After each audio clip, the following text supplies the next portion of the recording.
నమస్తే అన్న. నమస్తే. అన్న, ఆంధ్రప్రదేశ్లో ప్రస్తుతం అధికారంలో ఉన్న వైఎస్ జగన్మోహన్ రెడ్డి గారిని ఓడించడానికి అన్ని పార్టీలు ఏకతాటివి ఒకే మార్గంలో వస్తున్నాయి ఓడించడానికి. దీని మీద మీ అభిప్రాయం? ఇప్పుడు మనం అడవి విషయానికి వెళ్తే తమ్ముడు, సింహం పరాక్రమానికి గుర్తు అనమాట. ఎన్ని వచ్చినా, ఎన్ని జంతువులు వచ్చినా, ఎన్ని తోడేలు నక్కలు వచ్చినా సింహాన్ని ఏం చేయలేవు. ఎందుకంటే అది విడిసే శ్వాస నిజాయితీగా, నీతిగా, దృఢంగా ఉంటుందన్నమాట. ఈ ఆంధ్రప్రదేశ్ రాష్ట్రంలో కూడా జగన్మోహన్ రెడ్డి గారి పరిపాలన ఎలా ఉందంటే, చిన్న పిల్లని అడిగినా చెప్తాడు. ఎంతమంది కూటమిలో ఎలియన్స్ తయారయ్యి ఆయన ఒక్కడి మీదకి వస్తున్నారంటే, ఆయన ఒక్కడే ఒక తాడి మీద సింగిల్గా నిజంగా సింహంలాగా పోతున్నారని కళ్ళు మూసుకొని చెప్పొచ్చు అని చెప్తున్నాను. ఆయన ఒక్క పార్టీలు కాదు, 10 పార్టీలు కాదు, ఇంకో 20 పార్టీలు ఎలియన్స్ పార్టీలు వచ్చినా కూడా జగన్ గారిని గది తిప్పే అంత సినిమా లేదని నేను చెప్తున్నాను. నిన్న పవన్ కళ్యాణ్ గారు పిఠాపురంలో పోటీ చేస్తానని అనౌన్స్మెంట్ చేశారు. చేయగానే అక్కడ పిఠాపురం టీడీపీ ఇన్ఛార్జిగా ఉన్న వర్మ అనుచరులు పవన్ కళ్యాణ్ స్వయంగా మేమే ఓడిస్తామని అని చెప్తున్నారు. అంటే దీన్ని బట్టి చూస్తుంటే పవన్ కళ్యాణ్ గారిని ఓడించడానికి వైసీపీ అక్కర్లకు వాళ్ళతో కలిపి వెళ్తున్న చంద్రబాబే చాలు అని చెప్పి బయట ప్రజలు అంటున్నారు. అంటే ఇక్కడ జగన్మోహన్ రెడ్డి గారు అధికారంలోకి వచ్చిన దగ్గర నుంచి ఇంతవరకు ఆయన ఏ పార్టీ వాళ్ళ కించపరిచి మాట్లాడిన సందర్భం లేదు. ఈ ఎలియన్స్ పార్టీస్ ఏవైతే ఉన్నాయో పొత్తులో భాగంగా వాళ్ళకే చిన్న స్థాయి కార్యకర్తలకి అనుసంధానం లేక వాళ్ళే కొట్టుకుంటా వాళ్ళ స్థాయిని వాళ్ళే దిగదార్చుకుంటున్నారు. ఇక్కడ జగన్ గారు ఏ స్థాయిలో ఉన్నారనేది ఆంధ్రప్రదేశ్ రాష్ట్ర ప్రజలందరికీ తెలుసు. ఆయన ప్రజలకు ఎలాంటి విలువ ఇస్తారో, ఏ నైతిక విలువల గురించి మాట్లాడతారో ఆయన బాగా తెలుసు. కాబట్టి ఇలాంటి అనేది ఈ పార్టీలో లేకుండా అవతల వాళ్ళ పార్టీలో వాళ్ళు కొట్టుకునే స్థితికి వచ్చింది. అది వాళ్ళ కార్యాచరణ ఆచరణ అనేది లేవుబడికి. జగన్ అనేక సంక్షేమ పథకాలు అనేది పెట్టి మహిళలకి అనేక రకాలుగా సాధికారకంగా పార్టీ తరఫున ఇంకా జగన్మోహన్ రెడ్డి గారి తరఫున రకరకాలుగా అనేది వాళ్ళకి సహాయం చేస్తున్నారు. దీన్ని ప్రతిపక్షాలు ఉచిత పథకాలని చెప్పి రాష్ట్రాన్ని అప్పుల పాలు చేస్తున్నారని చెప్పి రకరకాల ఆరోపణలు చేస్తూ వచ్చేది మేమే ప్రభుత్వంలోకి మేము డెవలప్మెంట్ ఏంటో మేము చూపిస్తాం అని అంటున్నారు. అవి వాళ్ళ ఇదివరకు అధికారంలో ఉన్న వాళ్ళ అధికారం వచ్చినప్పుడు చేయలేని అభివృద్ధి మళ్ళీ ఇప్పుడు కొత్తగా వచ్చినప్పుడు వాళ్ళు ఏం చేస్తారండి?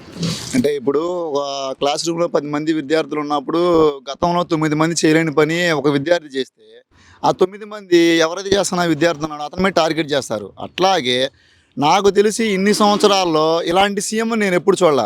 ఎందుకు చెప్తున్నానంటే మన భారతదేశంలో మనకు కావాల్సింది ప్రాథమిక విద్య, ప్రాథమిక ఆరోగ్యం, సంక్షేమం, అభివృద్ధి పరంగా లేదని వాళ్ళు చెప్పినంత మాత్రాన జరగకుండా లేదు.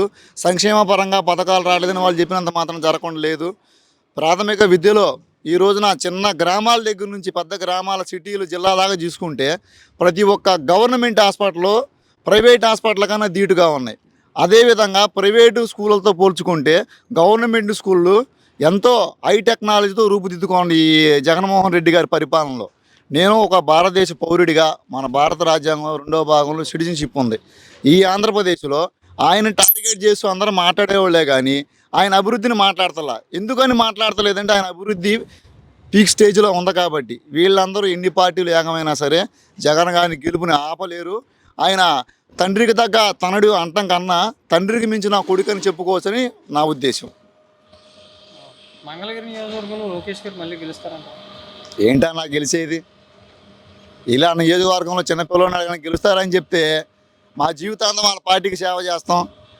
ఈ రకంగా అభివృద్ధి పదంగా ముందుకు పోతా స్థానిక ప్రజల్ని చిన్నపిల్లల దగ్గర నుంచి పండు ముసల్లాగా ఒకళ్ళొకళ్ళని పలకరించుకుంటా మీకు ఏదైనా సమస్య వస్తే ఈ జగన్ అన్న ఉన్నాడు అని అంత గట్టిగా ధైర్యంగా చెప్తుంటే ఇంకెవరన్నా ఆ పార్టీలకు ఓట్లేసేది? ఇంకా ఆయన గెలవడం అనేది కష్టం.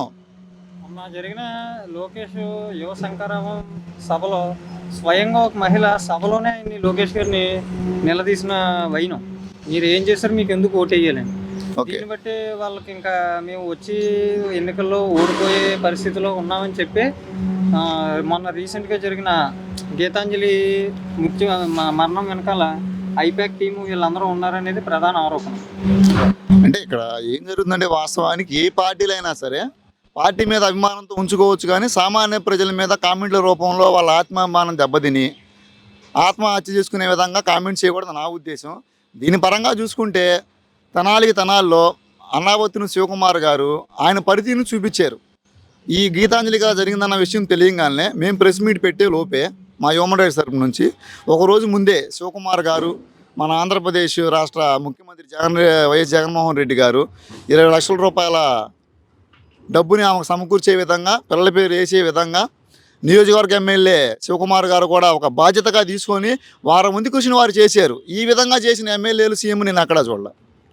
అంటే ఈ ప్రధానంగా ఈ 2 పార్టీలు కార్యకర్తలు సోషల్ మీడియా పేజెస్ చేసిన కామెంట్ల వల్ల గీతాంజలి చనిపోయిందని అన్నప్పుడు, ఆ 2 పార్టీల నుంచి కనీసం నాయకులు వాళ్ళ కుటుంబాలను పరామర్శించలేదు. దీని వెనకాల ఆ పార్టీల యొక్క ఒక అర్థం వాళ్ళ అభిప్రాయం ఏంటనేది, మహిళల మీద ఉన్న గౌరవం ఏంటనేది తెలియపరుస్తుంది. నైతిక విలువలు తెలిసినటువంటి వ్యక్తి జగన్మోహన్ రెడ్డి గారు. ప్రతి ఒక్క పౌరుడి యొక్క అవసరాలు తెలిసినటువంటి వ్యక్తి జగన్మోహన్ రెడ్డి గారు. ఆయన పనిని ఆయన సుదీర్ఘ కాలంలో చేతనైనంత వరకుగా రాష్ట్రంలో అప్పులున్నా సరే, గత ప్రభుత్వం పెట్టిన అప్పులను కూడా సరే లెక్క చేయకుండా, అరే ఈ సామాన్య ప్రజలకి మన తరపు ఏం న్యాయం చేయాలి, మనకి వీళ్ళు ఓటేసారు, ఓటేసి నమ్మినందుకు మనకు ఒక న్యాయం చేయాలని ఆయన పని ఆయన సక్రమంగా ధర్మంగా నిర్వర్తించుకుంటూ వెళ్తున్నాడు. ఎలాంటి పార్టీలో ఎన్ని కామెంట్లు పెట్టుకున్నా కూడా జగన్ గారి పార్టీని కానీ, కార్యకర్తలను కానీ, సామాన్య ప్రజలు కానీ వీళ్ళు ఏం చేయలేరు. వీళ్ళంతా జస్ట్ అధికారం కోసం ఎగబడుతున్నారు. గత 9 సంవత్సరాల పరిపాలన ఉన్నప్పుడు రోడ్ల విషయానికే మాట్లాడుకున్నాము. ఎక్కడికి వెళ్ళినా జగన్ రెడ్డి పరిపాలనలో గుంతలు గుంతలు గుంతలు అని చెప్తున్నారు. మీరు 9 సంవత్సరాల పరిపాలన ఉన్నప్పుడు గుంతలు లేవా నేను అడుగుతున్నా. నియోజకవర్గం నుంచి, గ్రామాల దగ్గర నుంచి జిల్లాల దాకా కాలువల వరకు చేసామన్నారు. సైడ్ వాల్ చేసి మరి డ్రైనేజ్ వరకు మీరు ఏం చేశారు?